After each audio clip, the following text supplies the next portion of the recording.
जब एक पोता दादाजी की गोद में जाकर बैठता है, थोड़ी देर खेलता, फिर दादाजी की जेब में अगर पेन है तो वो पेन ले लेता। दादाजी की जेब में मोबाइल है छोटा सा, वो मोबाइल ले लेता।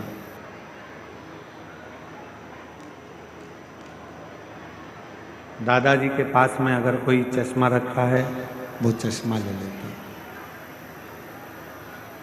उनकी जेब में डायरी रखी है, वो डायरी।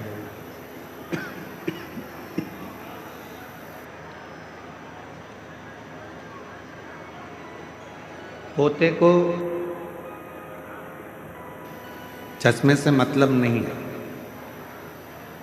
पोते को पेन से मतलब नहीं है, छोटे से पोते को डायरी से भी मतलब नहीं, छोटे से पोते को दादाजी के डंडे से, चश्मे से कोई मतलब नहीं।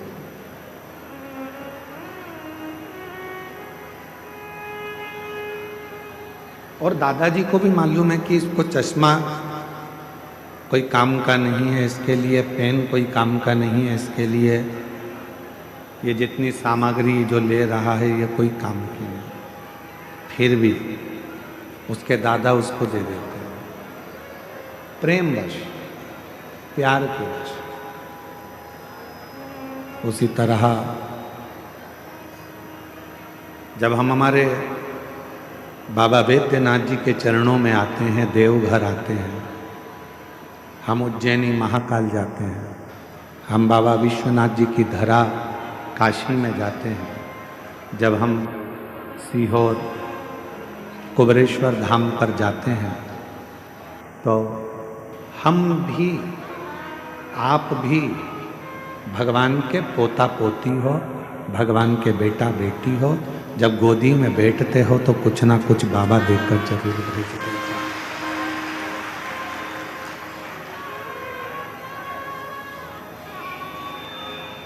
बस एक निवेदन है कि अपनी जिंदगी में अपने नेत्रों से, अपने मन से, अपनी चित्त से, अपनी वृत्ति से अच्छा देखना प्रारंभ करो।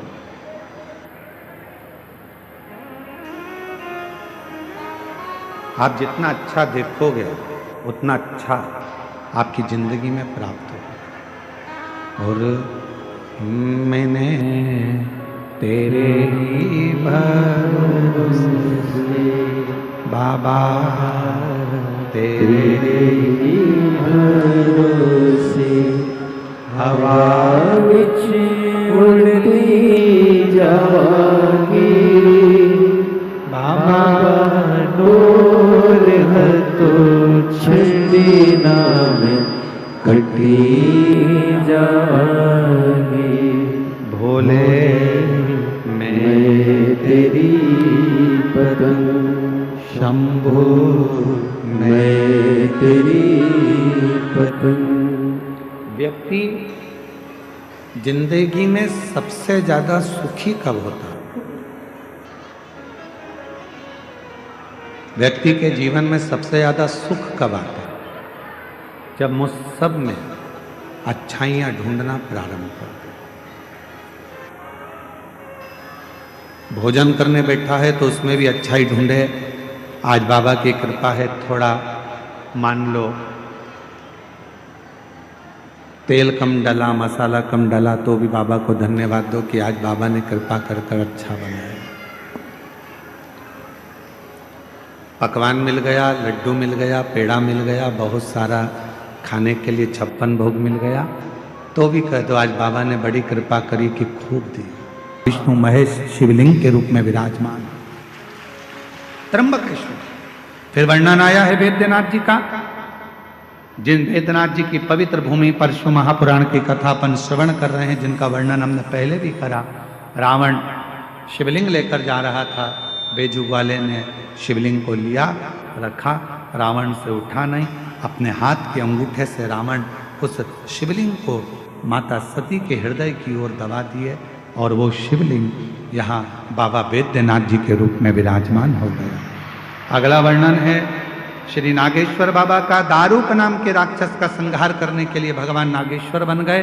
राम जी ने स्थापना करी तो भगवान रामेश्वर बन गए। सुधर्म नाम के ब्राह्मण की पत्नी भूष्मा के बेटे को, जो मर चुका था, उस बेटे को भगवान ने जीवित करा तो भगवान शंकर कृष्णेश्वर नाथ बन गए। ऐसे 12 ज्योतिर्लिंग का स्मरण आया। भगवान शिव की यह पवित्र कथा बाबा देवादिदेव महादेव की कृपा से ये सभी यजमान परिवार, जिन्होंने बड़े अथक आनंद के साथ अपने मन को, अपने तन को और अपने धन को शुद्ध किया, और आप लोगों ने भी इस पवित्र कथा को जहां तहां बैठकर श्रवण किया। बाबा से अपने मन का भाव कहिएगा, दिल से प्रार्थना कर कर बाबा को कहना, बाबा मेरे सारे दुख काट देना, सारी तकलीफों को मिटा देना, सारे कष्ट दूर करना, मेरी रोग मेरी बीमारी सब दूर करना। बाबा किसी स्त्री की गोद खाली ना रहे और किसी पुरुष की जेब खाली ना रहे, ऐसी कृपा कर, करुणा दया करना। बाबा वैद्यनाथ आपकी धरा पर कथा सुनी है, माँ भंडार भरना, कृपा कर। तुम रुका जी कथा कहते हैं, चंचुला देवी का पति बिंदुक प्रेत योनि से मुक्त होकर जाता है। चंचुला अखंड सौभाग्य धारण कर कर पति लोक को चली जाती है। ऐसी पवित्र कथा बाबा वैद्यनाथ जी की यह पवित्र धरा पर चल रही थी। बड़े आनंद के साथ ये कथा, आप अच्छा ही देखो, भोजन में अच्छा ही ढूंढोगे तो वो भोजन तुम्हारे शरीर में लगेगा। कथा में बैठकर आप अच्छा ही ढूंढोगे कि हमको बाबा ने यहाँ बुला लिया। आपके अंदर एक उमंग होना चाहिए कि मेरे बाबा ने मुझे देवघर में कथा सुनने भले एक दिन के लिए बुलाया, आधे घंटे के लिए बुलाया, चाहे 15 मिनट के लिए बुलाया, पर मेरे बाबा ने मुझे बुलाया। जरूर मेरा बाबा मुझे कुछ देना चाहता है, इसलिए मुझे यहाँ बुलाया, इसलिए मुझे बुला लिया। हमने देखा है, हमारे जो दादाजी थे स्वर्गीय शंकरलाल जी मिश्रा,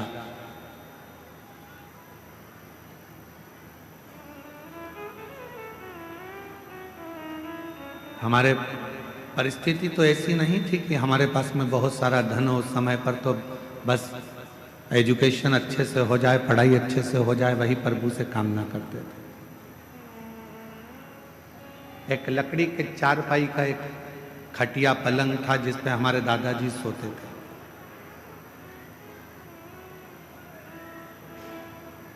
उनके पास में थोड़ा सा मिठाई होती थी या थोड़ा सा गुड़ होता था, तो वो अपनी पुड़िया में छुपा के तकिए के नीचे, गद्दे के नीचे रख लेते थे।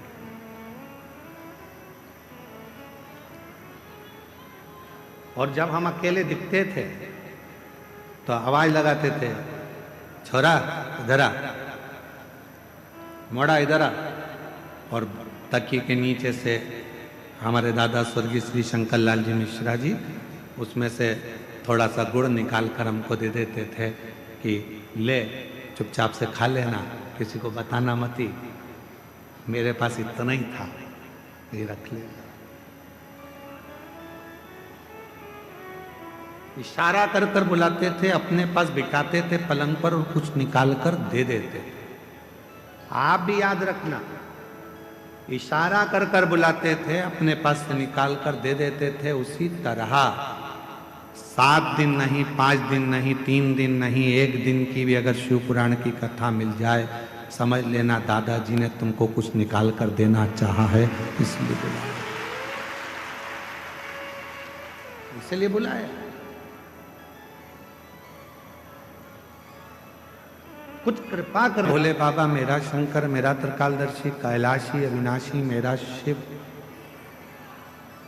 आपको यदि बुलाए, कथा श्रवण कराए या आपको अपने धाम में बुलाए, तो ये मान लेना कि मेरे बाबा तुमको कुछ देना चाहते हैं, तुम्हारी झोली भरना चाहते हैं। करुणा करना और कृपा की ना हो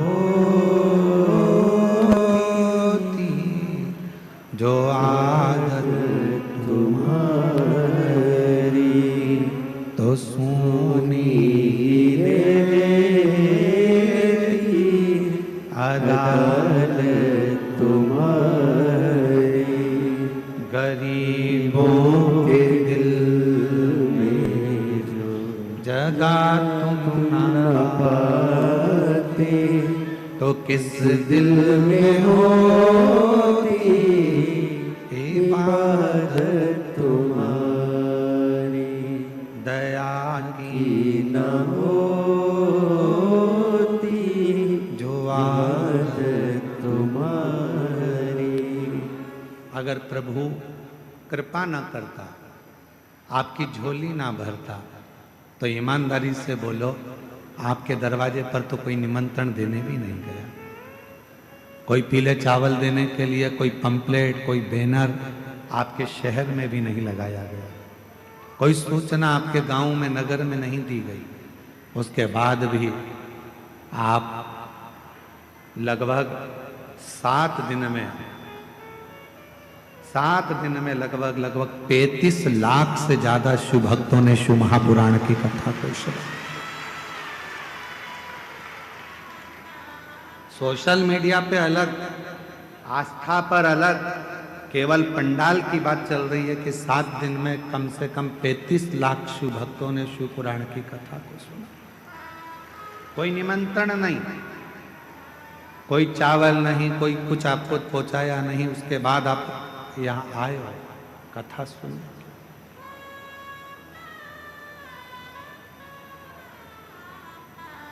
बिठले सेवा समिति हो चाहे दुनिया की कोई समिति हो, आपके लिए बहुत ज़्यादा व्यवस्था नहीं कर सकते, क्योंकि 100 लोग आए तो उसकी व्यवस्था हो सकती है, 200 लोग आए तो उसकी व्यवस्था हो सकती है, पर लाखों में मालूम ही नहीं पड़ता कब कितने आ जाएंगे। तेरी कृपा का क्या है भरोसा, भरोसा ही मालूम भी तो पड़े कि कितने आने वाले हैं।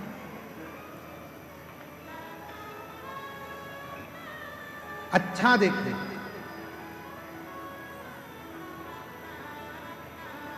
शिव मंदिर में जाओ, बाबा देवादिदेव महादेव के मंदिर में पहुंचो, जब वापिस आने लगो 2 क्षण नीचे नहीं बैठ सकते तो नंदी के राइट भाग, नंदी है उस नंदी के सीधे भाग की ओर 2 क्षण बैठ जाओ। कुछ मांगो चाहे मत मांगो, कुछ बोलो चाहे मत बोलो, नंदी के पास बैठकर आपके मन में जो अच्छे विचार आएंगे, नंदी के पास बैठकर तुम्हारे मन में, हम आपको कथा में पहले वर्णन किए हैं, पार्वती मैया तप कर कर कर थक गई पर भगवान शंकर पार्वती जी के सामने प्रकट नहीं। भगवान शिव प्रकट नहीं।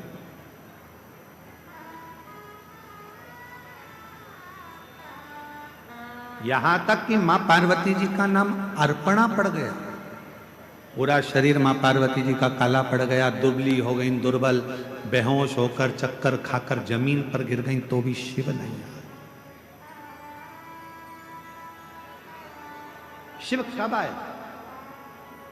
जब मां पार्वती जी की सहेली सखी शिवलिंग का निर्माण कर कर उसी के सामने एक छोटा सा ढेला नंदी का बना दिया और नंदी के पास बैठकर मन में सोचने लगी, आज मेरी सहेली चक्कर खाकर नीचे गिर गई, आज उसके शरीर में बहुत कष्ट है, दुबला हो गया शरीर, काली पड़ गई पूरी। बस नंदी के पास बैठकर वो अपनी सहेली के बारे में सोच रही थी। वो सखी सहेली के लिए सोच रही थी, इतनी देर में तो देव अधिदेव महादेव पार्वती जी के सामने प्रकट हुए, सम्मुख प्रकट हुए सामने।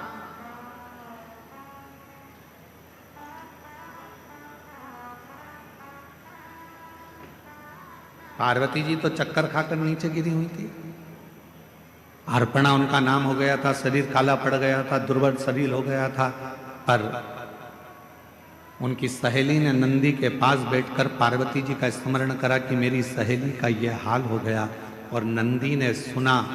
कहते हैं नंदी के कानों में शब्द पहुंचता है, वो शब्द सीधे शंकर के हृदय से टच हो जाता है।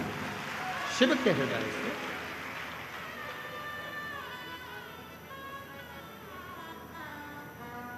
इसलिए शायद हमारे यहाँ जब प्राण प्रतिष्ठा होती है तो एक सोमसूत्र बंधता, एक सोने का तार शिव और नंदी के बीच में एक तार होता है। एक चांदी का तार डलेगा चाहे स्वर्ण डलेगा, पर एक तार शिवलिंग के नीचे से नंदी के सामने तक, नंदी के चरण तक वो तार जाता है, जिसको पत्थर से ढक दिया जाता है, जमीन में दबा दिया जाता है। उससे उसका संबंध होता है, उससे उसका संबंध। जैसे विवाह करते हो तो गठजोड़ा बांधते हो। लोग यहाँ आते हैं देवघर में तो बाबा का गठजोड़ा बांधते हैं, तार से तार को जोड़ते हैं। उसी तरह शिव से नंदी और नंदी से शिव को भी जोड़ा जाए, दोनों।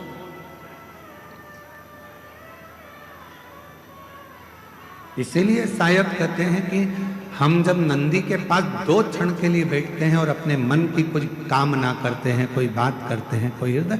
और निवेदन करूं, एक बात और याद रखो, जब भी मंदिर के अंदर शंकर के शिवलिंग में या शंकर भगवान के मंदिर में प्रवेश करो तो तुम्हारे मन में किसी के प्रति गलत भाव मत लो, गलत विचार, गलत सोच।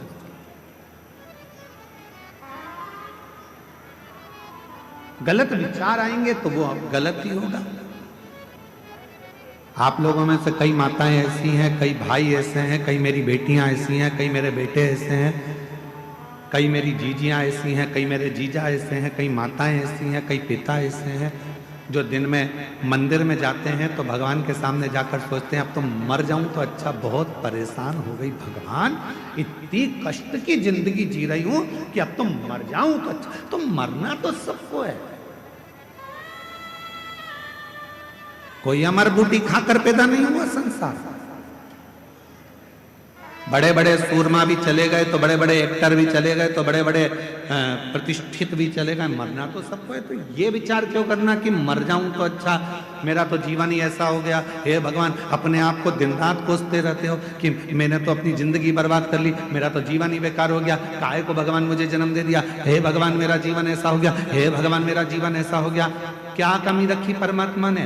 2 नेत्र दिए, 2 हाथ दिए बोलने के लिए, मुख दिया सुनने के लिए, कान दिए चलने के लिए, पांव दिए, हाथ काम करने के लिए दिए। उससे पूछो जिसको दिखता नहीं है, उससे पूछो जो चल सकता नहीं है, उससे पूछो जो सुन सकता नहीं है, उससे पूछो जो बोल सकता नहीं है।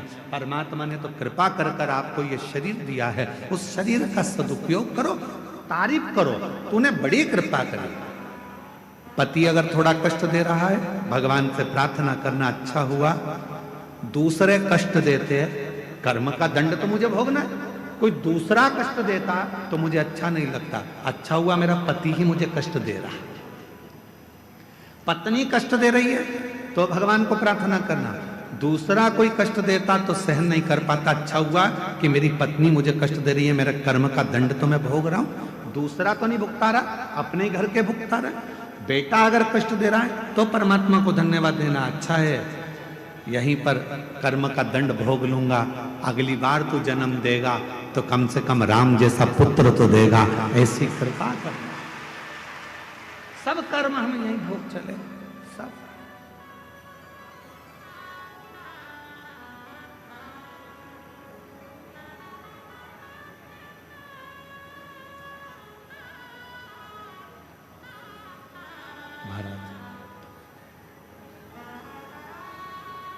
बाकी सी लटक गई, नैनों में अटक गई, कब तुम दर्श दिखाओगे। बाकी सी लटक गई, नैनों में लटक गई, कब तुम दर्श दिखाओगे। क्या ना लगे भोलेनाथ, मेरे बाबा, मेरे शंभु, मेरे त्रिकालदर्शी, मेरे कैलाशी, मेरे अविनाशी, हिच क्या ना रुके रे भोलेनाथ, मुझे थारी याद सतावे रे। ओ देवघर के भोलेनाथ, मने थारी याद सतावे रे। फिर कब तुम बोलाओ भोलेनाथ, फिर कब तुम बोलाओ भोलेनाथ। हे बाबा, वापिस कब बुलाओगे मेरे बाबा वैद्यनाथ? तेरी धरा पर आकर ऐसा लगा कि मेरे बाप के पास बैठकर ये बेटी अपने दिल की बात कह रही। मेरे देवघर वाले, मेरे बाबा, शायद पूरी दुनिया में केवल तेरा ही एक ऐसा मंदिर है जहां मेरा बाप और मेरी माँ दोनों एक साथ मिल जाते हैं और गले लगा। ये तेरी। फिर कब तुम बोलाओ भोलेनाथ, फिर कब तुम बोलाओ भोलेनाथ, मने थारी याद सतावे रे। ओ देवघर के भोलेनाथ, मने थारी याद सतावे रे। हिच क्या ना रोके भोलेनाथ, ओ हिच क्या ना रोके भोलेनाथ, मने थारी याद सतावे रे। उसको पुकारो। थोड़ा कष्ट जिंदगी में मिला जाएगा। पति कष्ट देगा, देने दो, हो सकता है पूर्व का कोई कर्म होगा। पत्नी कष्ट दे रही है, देने दो, कोई पूर्व का कर्म होगा। बच्चे कष्ट दे रहे हैं, पूर्व का कोई कर्म होगा। कोई बुजुर्ग कष्ट दे रहा है, पूर्व का कोई कर्म होगा। हमारे कोई पिछले जन्म के कर्म का भोग हमको इस जन्म में भोगना है। भगवान से प्रार्थना है, दूसरा कष्ट दे उससे अच्छा है अपने ही थोड़ा कष्ट देकर हमारे पूर्व के कर्म के भोग को काट दें और हमें तेरा दर्शन तेरा। कई लोग कहते हैं हमारी सास बुरी है, हम कहते हैं बहुत अच्छी है। भगवान से कहना कि अच्छी दी तूने, रोज गाली देती है, रोज अपशब्द कहती है, कम से कम तुम्हारा मन उससे हटकर परमात्मा में तो लगा रहता है। अगर सास अच्छी मिल जाती तो तुम टीवी पर कथा भी नहीं देखते। परिवार अच्छा मिल जाता तो परमात्मा की कथा कैसे देखते? थोड़ा सा तकलीफ मिलती है तब परमात्मा याद आता, थोड़ा कष्ट मिलता है तब परमात्मा याद आता, तब परमात्मा। दिवाली का समय आता है, पति कमाने में इतना लग जाता है कि घर में पत्नी क्या बना रही है उसको मालूम ही नहीं। गुजिया बनाया कि पपड़ी बनाई कि ठेहुआ बनाया कि मोहन थाल बनाया कि क्या बनाया, पति ने कभी नहीं पूछा क्या बनाया, वो तो बना रही है। दिवाली के टाइम पर लगी हुई है, कहीं गुजिया बना रही, पपड़ी बना रही, पति ने नहीं पूछा तुम क्या बना रही, पति ने ये भी नहीं देखा कि तूने बनाया क्या। वो तो अपनी दुकान चला रहा है, अपना काम कर रहा है, अपना व्यापार कर रहा है, अपने काम में लगा हुआ है। पत्नी ने रंगोली कितनी बनाई, क्या डेंटिंग पेंटिंग करी, उसने कुछ नहीं।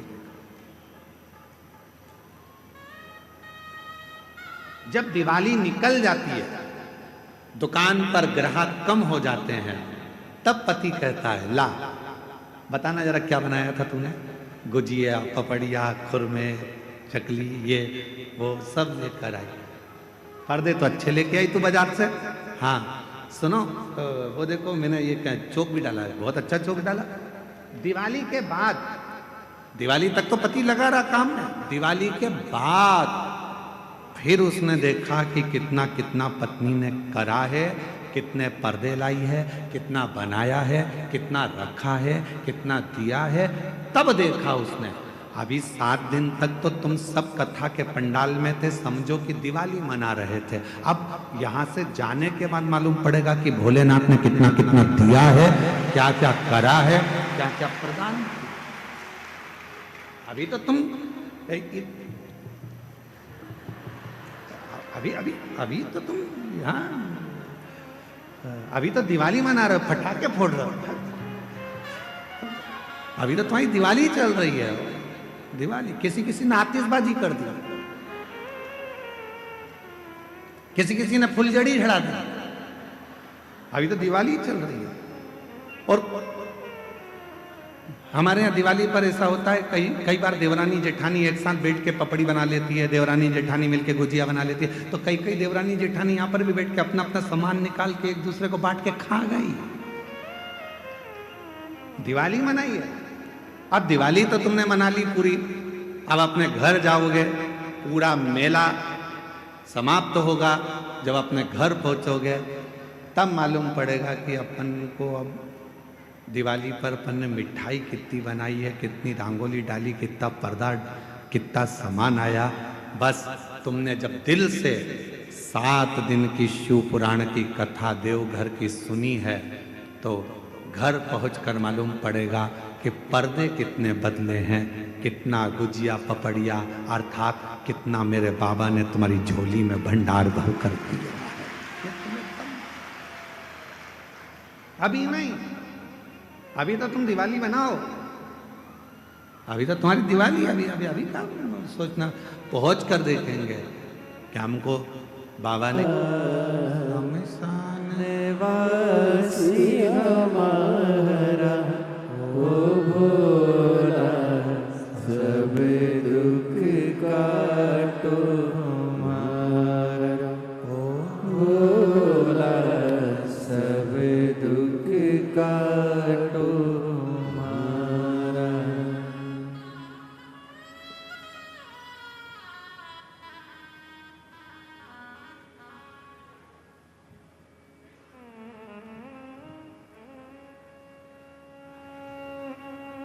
बाबा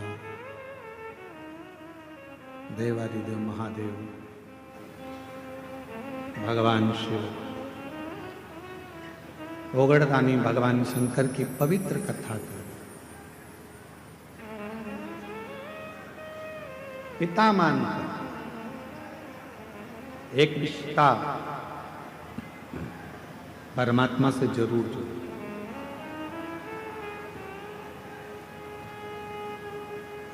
भगवान शंकर को अगर रोज जल चढ़ाने जाओ तो शिव जी से एक संबंध जोड़ लो, एक रिश्ता जोड़ लो। तू मेरा पिता है,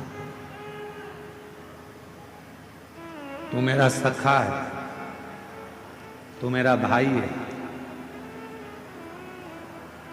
तू मेरे परिवार का सबसे बड़ा सदस्य है। एक संबंध परमात्मा से।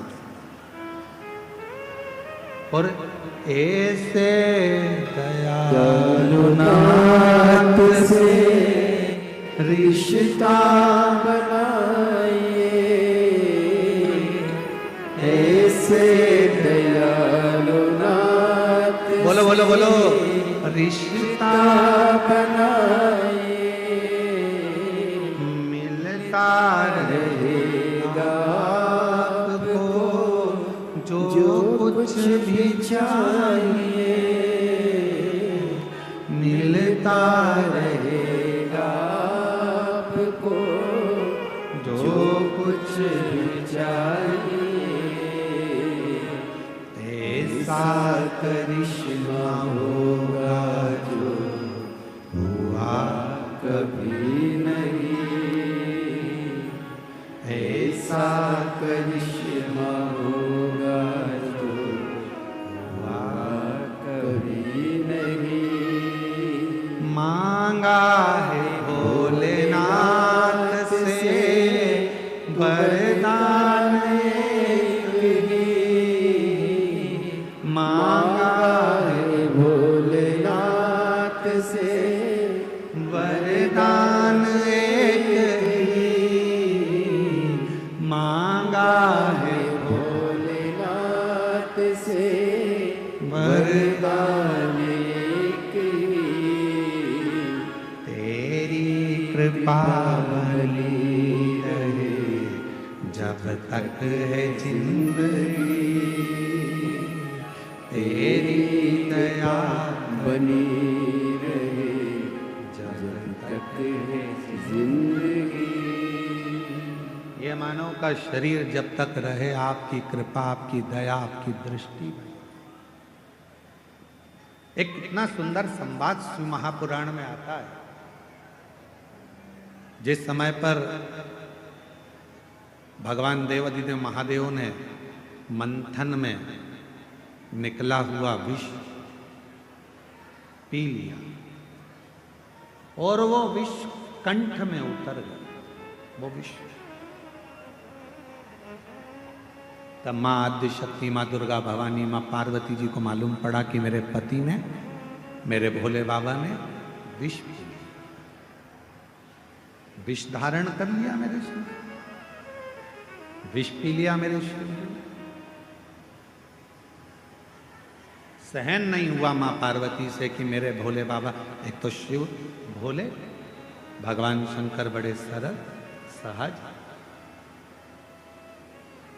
अच्छा एक बात और है, जो बहुत सीधा होता है, बहुत सरल होता है, बहुत भोला होता है, गाली भी उसी को पड़ती है, अपशब्द भी उसी को कहे जाते हैं, ताने भी उसी को दिए जाते हैं, और लोग जो बोलना है काम भी उसी से कराओ, अपशब्द भी उसी से कहो, ताने भी उसी को दो, सब काम वही करो। जो बोलने में बड़ा एक्सपर्ट होता है वो तुरंत पलट के जवाब दे देता है, हमसे फालतू बात करना मत ही, नहीं तो हमको देख। इसलिए आप लोगों से निवेदन है, भोले रहो भोले के सामने, पर कभी कभी मां जगत जननी का रूप भी तुम्हारे अंदर होना चाहिए। मां आद्य शक्ति की शक्ति तुम्हारे अंदर होना चाहिए। कभी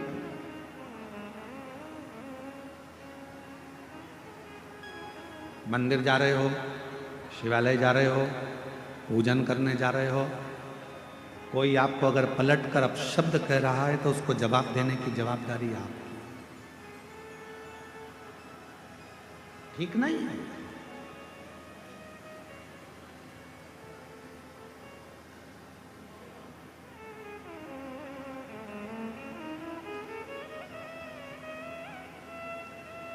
हम एक जगह पर सुन रहे थे तो किसी ने एक बात कही कि भगवान शंकर को पाने के लिए भोला होना पड़ता।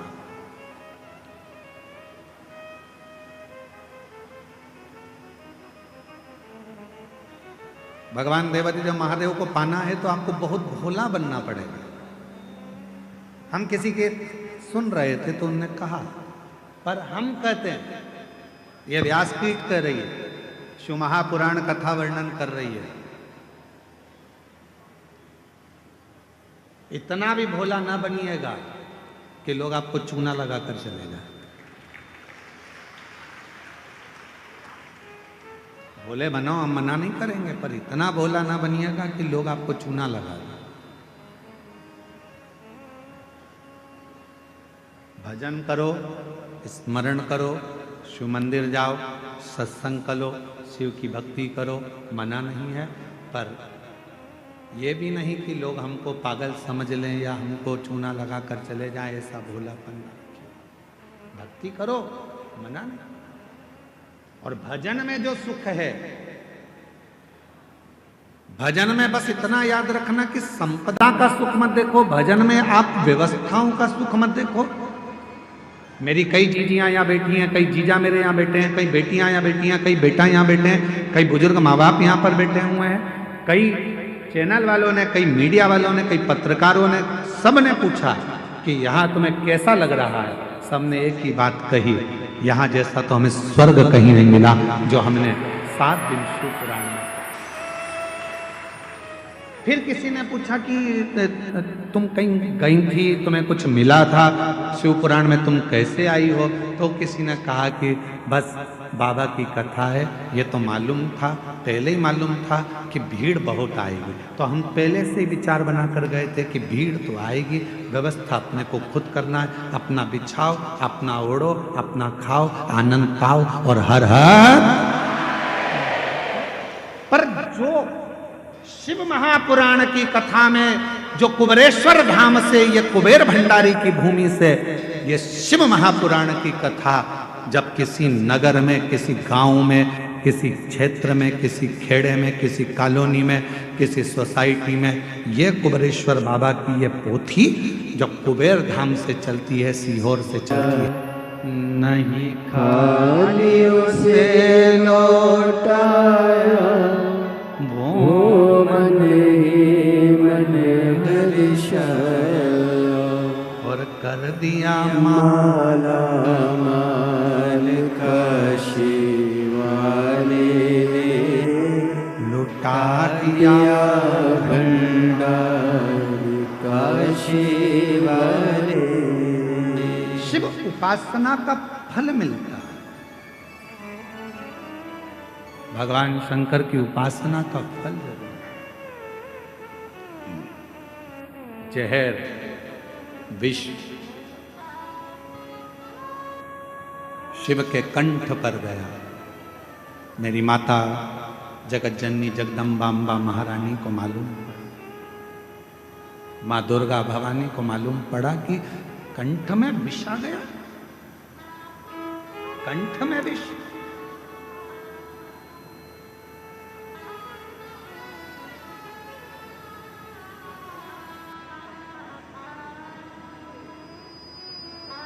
पार्वती जी तुरंत दौड़ पड़ी,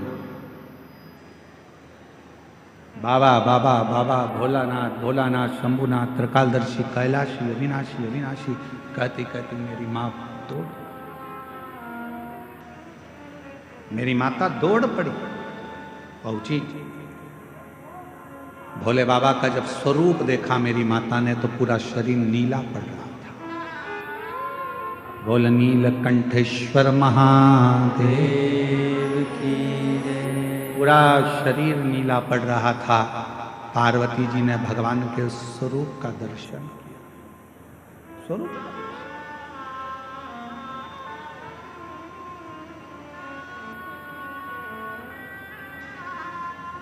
पार्वती जी ने चीख कर आवाज लगाई, ब्रह्मदेव भगवान विष्णु आकर खड़े हो गए।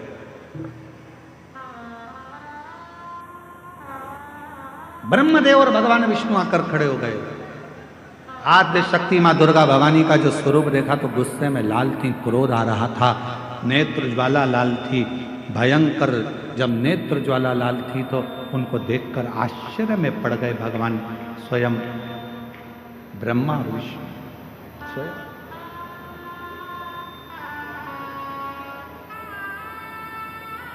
मां क्या बात है, क्या हुआ मां? आज आप बहुत क्रोध में दिख रही हो मां, आज आप बहुत गुस्से में दिख रही हो मां। मां आद्य शक्ति दुर्गा भवानी ने कहा कि ब्रह्मदेव, हे भगवान नारायण, भगवान विष्णु, गजब करा, देवताओं का हित करने के लिए मेरे पति को विष पिला दिया।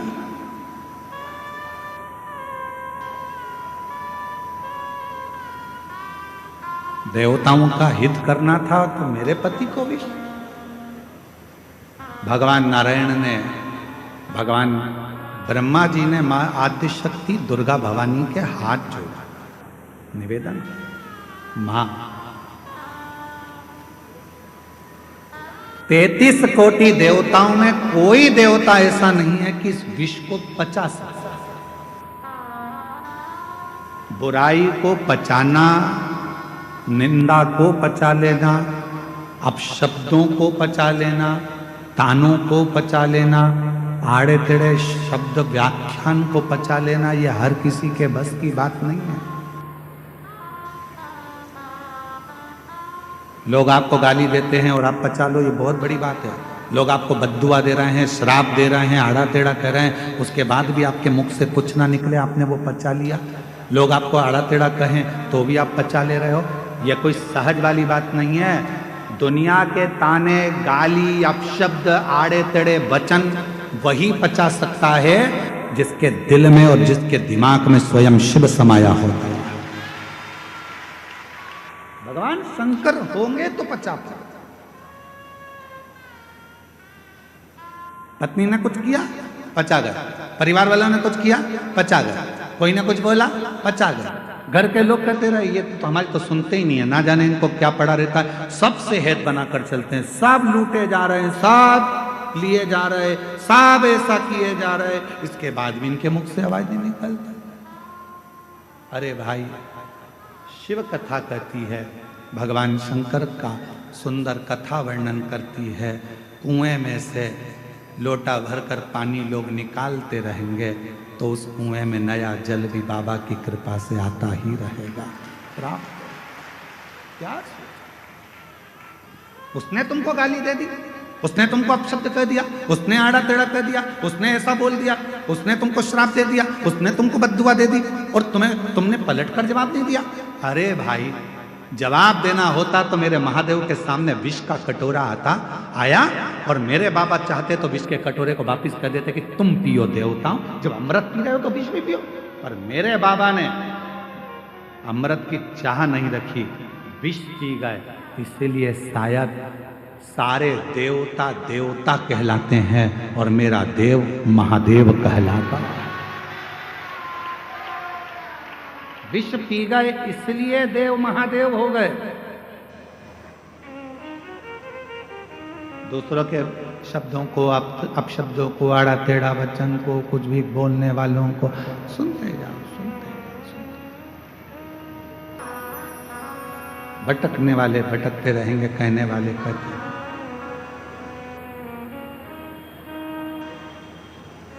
बस आप अपने मन की बात को भगवान देवाधिदेव महादेव से कहते हैं, मेरा तू ही तो हमदर्द है जिसे हर दर्द सहता हूँ। मेरा तू ही तो हमदर्द है जिसे हर दर्द कहता हूँ। दुनिया के आगे प्रभु चुपचाप में रहता हूँ। दुनिया के आगे प्रभु चुपचाप में रहता हूँ। मेरा तू ही तो हमदर्द है जिसे हर दर्द कहता हूँ। मेरा तू ही तो हमदर्द है जिसे हर दर्द कहता हूँ। उससे अपने दिल की बात वो सुनेगा।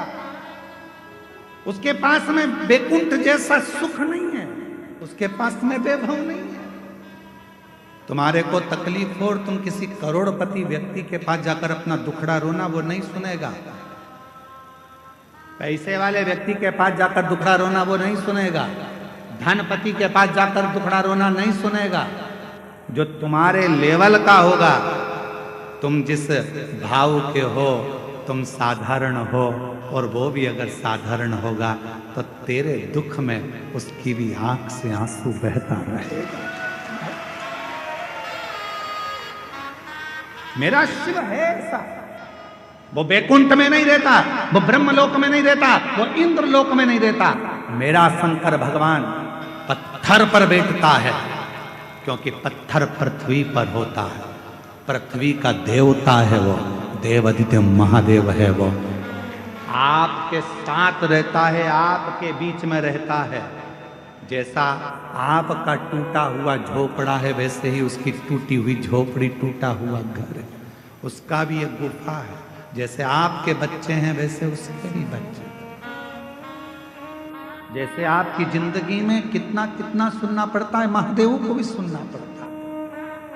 इसीलिए मेरा तू ही तो हमदर्द जिसे हर दर्द कहता हूँ। बोलो बोलो, मेरा तू ही तो हमदर्द है जिसे हर दर्द कहता हूँ। दुनिया के आगे प्रभु चुपचाप में रहता हूँ। दुनिया के आगे प्रभु चुपचाप में रहता हूँ। मेरा तू ही तो हमदर्द है जिसे हर दर्द कहता हूँ। मेरा तू ही तो हमदर्द है जिसे हर दर्द कहता हूँ। किसको कहूँ, किससे जाकर कहूँ? अगर दूसरे से कहूँगा वो हंसेगा, दूसरे से बोलूँगा हंसेगा। मेरे घर की बात मैं दुनिया में जाकर कहूँगा लोग ताने कसेंगे। पहले तो खूब मंदिर जाती थी, पहले तो खूब कथा में जाती थी, अब किसके पास जाएगी? लोग कहेंगे। इसलिए मैं किससे कहूँगी? कई बहनें मेरी ऐसी हैं, कई मेरी जीजियां ऐसी हैं, कई मेरी बेटियां ऐसी हैं, शादी हो गई, पिताजी नहीं है, चले गए, कोई नहीं पूछता। कई ऐसी हैं जिनका मां भी चली गई, किससे कहेगी वो जाके? मायका मां से होता है, मायका बाप से होता है। जब बाप ही नहीं है, मां भी नहीं है, किससे कहे, किससे बोलेगा? भाई सुनता नहीं, भाभी सुनती नहीं, हंसी में टाल देते हैं, रिश्तेदार सब ऐसे ही टाल देते हैं, तो किससे कहूं? तब आखिरी में कहा कि वो कुबेरेश्वर धाम का जो कुबेर भंडारी है वो मेरा बाप है, उससे जाकर अपने दिल की बात कहकर आ जा। किससे कहूं? मेरा तू ही तो हमदर्द जिसे हर दर्द कहता हूँ। पापा थे तो उनसे कह देती थी, पापा मुझे तकलीफ है, पापा ऐसा हो गया, पापा वैसा हो गया। पापा गले से लगा कर कह देते थे, कोई बात नहीं बेटा, मैं बात करूंगा, दामाद से बोलूंगा, समझाऊंगा, उसके मम्मी पापा से बात करूंगा। अब तो पापा भी नहीं है, कौन कहे, किससे कहूँ? मम्मी भी नहीं है, मैं मेरी माँ होती तो कह देती, मैं फोन लगाकर बोलती माँ तकलीफ में हूँ, मेरी माँ तुरंत आकर खड़ी हो जाती, लाड़ो क्या हो गया बेटा, क्या है, क्यों चिंता कर, किससे कहूँ? कौन सुनेगा? ये कलिकाल संसार भरा पड़ा है दुष्टों से, ये कोई सुनता नहीं, सब नोचने वाले मिलते हैं। पापा तेरा जैसा दयालु दूसरा नहीं हो सकता, पापा कुछ ना होकर भी सब कुछ देता था। माँ तूने कभी खाली नहीं भेजा माँ, आज किससे कहने जाऊं, किसको बोलूंगी? मेरे बहुत दुखी हूं, बहुत तकलीफ में, मैं किसको बोलूं?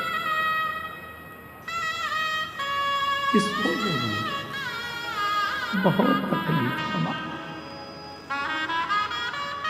बस ये जीवन चल रहा है। पापा तुम चले गए पर ये संसार के लोग छोड़ते नहीं, मैं किसको कहूं पापा, किसके दरवाजे पर जाकर कहूं? मेरा तू ही तो हमदर्द है, जिसे हर दर्द कहता हूँ। मैं किसको जाकर बोलूंगा, कौन सुनेगा? इसलिए कहता हूं मैं पूरे पूरे विश्व को, पूरी दुनिया से कहता हूं, उस शिव को अपना बाप बना लो, पिता बना लो। शंकर के मंदिर में जाकर अपने पापा से 2 क्षण मिलकर कहता है, क्यों ना सुनेगा? क्यों? नजर ना कोई भी अपना, जब मुझको दरकार थी, जब मुझको दरकार थी, तब मेरे पथ का, जीवन के रथ का तू ही बना सारथी, तू ही बना सारथी। भोले ने करी हर कदम पे ये मेहरबानियाँ, मेरा तू ही तो हमदर्द है, जिसे हर दर्द कहता हूँ। मेरा तू ही तो हमदर्द है, जिसे हर दर्द कहता हूँ। उसको कहो, वो सुनेगा। जगत का बाप है वो।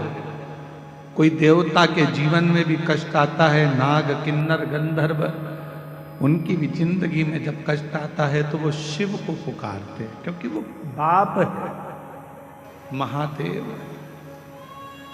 आपकी जिंदगी में तकलीफ हो तो 1 लोटा जल भरना, शिव के मंदिर जाकर जल चढ़ाना, नंदी के पास बैठकर अपने मन की बात कहना।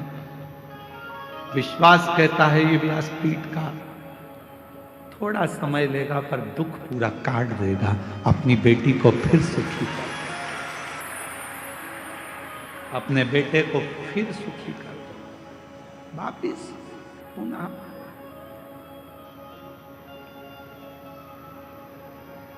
ओ रिश्ता तेरा मेरा क्या करना, शिव जी को जल चढ़ाया, पूजन करी, आराधना करी, और नंदी के पास आकर बैठे भी नहीं तो खड़े रहे, बैठे भी नहीं तो खड़े रहे, खड़े।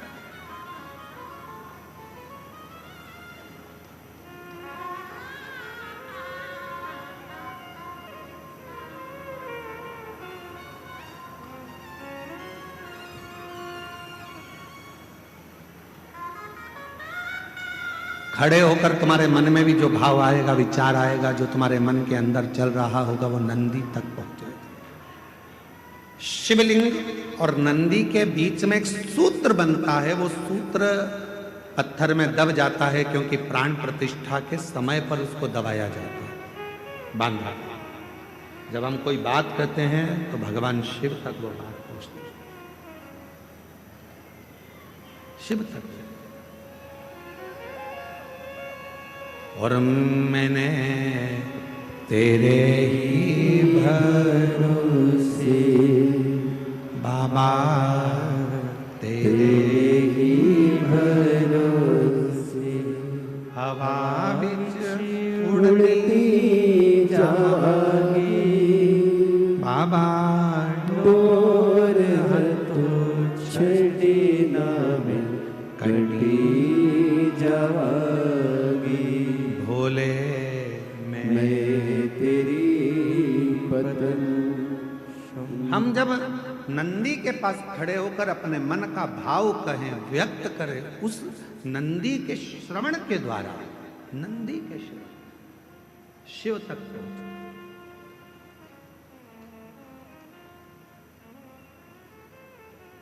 शंकर भगवान तक वो बात पहुंच जाती।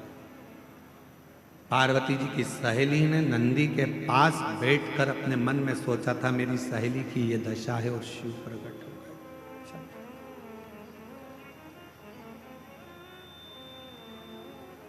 कितने लोग हैं जो मंदिर में जाकर झाड़ू लगाते हैं, कभी कभी पोछा लगा देते हैं, कभी कभी दिया उठाकर रख देते हैं। आप सब करते हो, धन्यवाद, आपको प्रणाम।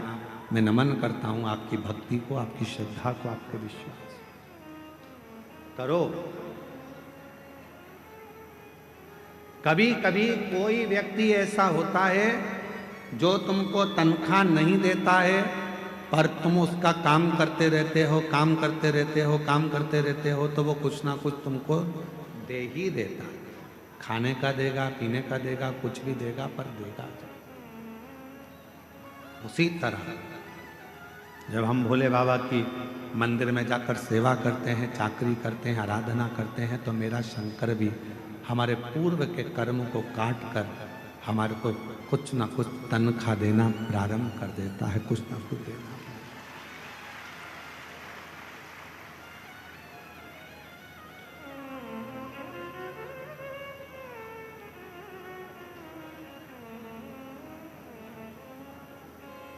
जब तुम्हारी जिंदगी में ऐसा लगने लगे कि भगवान शंकर के मैं मंदिर नहीं गई हूं, आज मेरी मंदिर में नहीं गई हूं, तो मेरा मन नहीं लग रहा। जिस दिन तुमको ऐसा लगने लगे कि बहुत दिन से मैंने शिव पुराण की कथा नहीं सुनी है, तो मेरा मन नहीं लग रहा। कभी तुम्हारा मन करे और तुम्हारे मोबाइल पर शिव पुराण की कथा नहीं दिखे तो मन नहीं लग रहा। जब तक मैं शंकर के मंदिर नहीं जाती हूँ मन नहीं लगता है। सीहोर वाले महाराज को जब तक सुनती नहीं हूँ, शिव पुराण की कथा नहीं सुनती हूँ, मन नहीं लगता है। जब तक श्री शिवाय नमस्तुभ्यम एकाध बार नहीं बोल लेती, मेरे को अच्छा नहीं लगता है। समझ लेना कि मेरा बाबा तुम्हारे दिल में प्रवेश कर गया है और बाबा ने तुम्हारा हाथ पकड़ना पड़ा।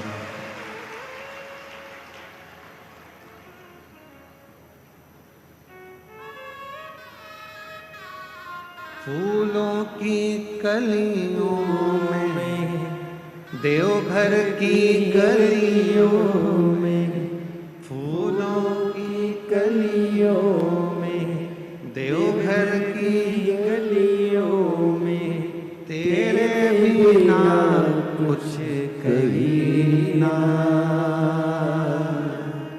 तेरे बिना भी क्या जीना। ओ बाबा रे, तेरे बिना भी क्या जीना। ओ शंभू रे, तेरे बिना भी क्या जीना।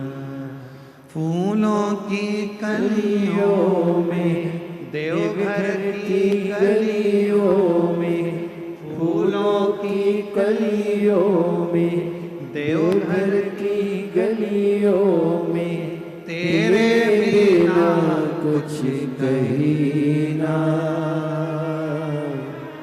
तेरे बिना भी क्या जीना।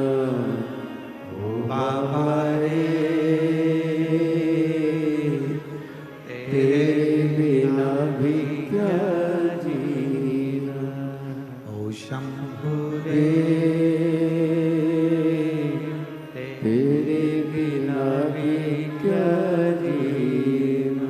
उसको निवेदन करते रहे, तेरे बिना मन जब ना लगे, शिव पुराण ना मिल रही हो सुनने के लिए, शंकर के मंदिर गए नहीं, जा नहीं पाए, किसी किसी के यहाँ कोई प्रॉब्लम हो जाती है, माताएं रजो धर्म से हो जाती हैं, मंदिर नहीं जा पाती हैं, किसी के यहाँ बच्चा जन्म ले लेता है, माताएं परिवार के लोग नहीं जा पाते, कोई अड़चन आ जाती है तो नहीं जा पाते, कहीं बाहर चले गए तो मंदिर नहीं जा पाते। तो कई कई माताएं, कई कई मेरी जीजियाँ, कई कई मेरे जीजा ऐसे, उनका मन नहीं लगता। आज मेरा मन नहीं कर रहा, मंदिर ना जा पाई, पहुँचना पाई, आज जल ना चढ़ा, आज कथा ना सुन पाए, उसका मन नहीं। प्रतिदिन जाती है और प्रतिदिन प्रार्थना करती है तो उसका मन शिव में लगा रहता है। अच्छा, तुमको क्या लगता है कि तुम्हारा मन नहीं लग रहा? केवल तुम ही हो जो तुम्हारा मन नहीं लग रहा। जिस मंदिर में तुम रोज जल चढ़ाने जाते हो, अगर तुम एक दिन मंदिर नहीं जाते तो वहां पर रहने वाले मेरे देव अधिदेव महादेव का भी मन नहीं लगता तुम्हारे बिना। ये आई क्यों नहीं, पहुंची क्यों नहीं? पार्वती जी कहती हैं शिव जी से, रोज आती थी, खड़ी हो जाती थी, रोज झोली पसार के कहती थी मुझे ये दे दो वो दे दो, अच्छा है आज शांति है। शंकर भगवान बोले थी पार्वती जब वो झोली पसार कर कुछ मांगती है ना, तभी तो मुझे लगता है कि मेरी बेटी आई है जो अपने बाप से हक से मांग रही है। बाप से ही तो मांगा जाता है, अपनी मां से तो कहा जाता है, किसी दूसरे से थोड़ी ना कहेगी। पत्नी कहेगी पति से, बच्चे कहेंगे बाप से, किसी दूसरे से नहीं। और अगर दूसरे से कहेगी ना पत्नी की, किसी दूसरे को फोन लगाकर बोल दे मुझे ये सामान ला दो, फिर पति भगोना। किससे कहना था उसको? पति से। दूसरे से क्यों कहा? जब बाप बैठा था जिसके पास सब कुछ था, तो तू दूसरे से कर्जा मांगने क्यों गई? दूसरे के दरवाजे पर हाथ जोड़ने क्यों गई? तेरा बाप था ना, कहना था तो बाप से कहना था।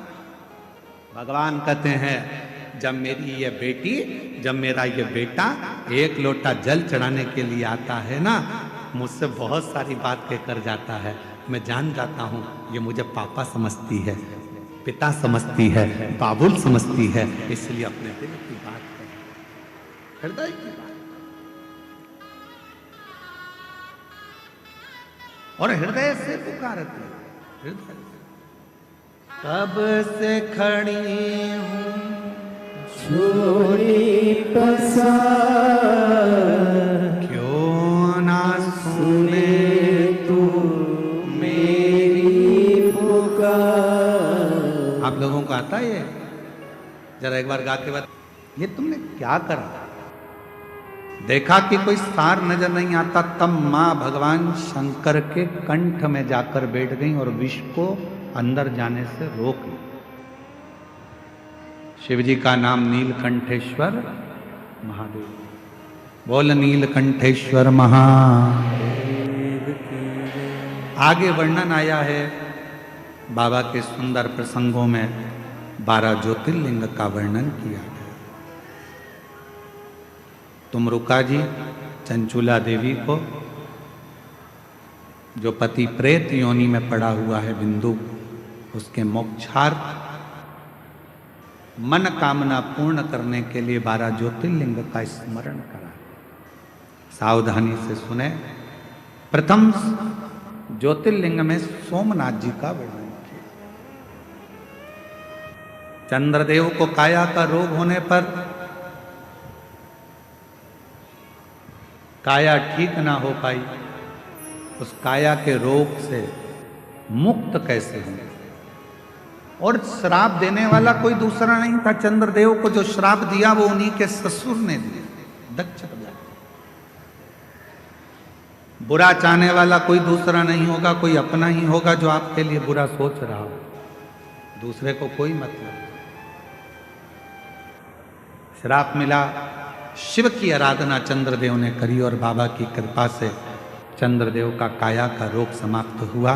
सोमेश्वर नाथ के रूप में भगवान वहाँ विराजमान हुए। अगला वर्णन है श्री मल्लिकार्जुन का। कार्तिकेय बाबा रुष्ट होकर गए। स्वयं भगवान देवादिदेव महादेव ने माता पार्वती जी के साथ में जाकर कार्तिकेय जी को मनाया, दर्शन दिया। बाबा मल्लिकार्जुन के रूप में श्री शैलम पर विराजमान है। दूषण नाम का एक असुर ब्राह्मण के बच्चों को पकड़कर उनको निचोड़कर उनका रक्त पी जाता था। उसको देखकर भगवान देवादिदेव महादेव ने आकर, स्वयं भगवान शंकर ने आकर दूषण का काल बनकर भगवान शंकर ने दूषण को मारा। शिव जी का नाम कालाधिपति महाकालेश्वर हो गया। अगला वर्णन है श्री विंध्य पर्वत का। विंध्य पर्वत ने भगवान देवादिदेव महादेव की साधना आराधना कर कर शिव जी को ओम के नाद से प्रकट किया। शिव ओमकार के रूप में विराजमान हुए। फिर वर्णन आया है केदारनाथ जी का। नर और नारायण तप करे, और दोनों पर्वत जब भगवान शिव का तप साधना करते हैं और भगवान शंकर स्वयं केदारेश्वर के रूप में प्रकट होकर उनके दुख को, उनके ताप को हरते हैं, तो भगवान केदारेश्वर बन जाए। फिर वर्णन आया है श्री भीमाशंकर का। कुंभकर्ण का बेटा भीम, जिसने मंदिर, देवालय, शिवालय सब तोड़ना प्रारंभ कर दिए, तब शिव जी ने आकर उस भीम का संहार करा। शिव जी भीमाशंकर के रूप में विराजमान। फिर वर्णन है मनु शत्रुपा के प्रभाव से भगवान शिव मां गंगा के सुंदर आनंद में विश्वनाथ जी के रूप में काशी में विराजमान हुए। और काशी विश्वनाथ भगवान की। फिर वर्णन आया है त्र्यंबकेश्वर का, गौतम बाबा पर गौ हत्या का दोष लगा दिया। दुनिया में झूठा दोष लगाने वाले ढेर मिलेंगे, बहुत मिलेंगे। इतना झूठा दोष लोग लगाते हैं कि कहीं का कुछ, कहीं का कुछ, कहीं का कुछ। ये पूरी पवित्र शिव महापुराण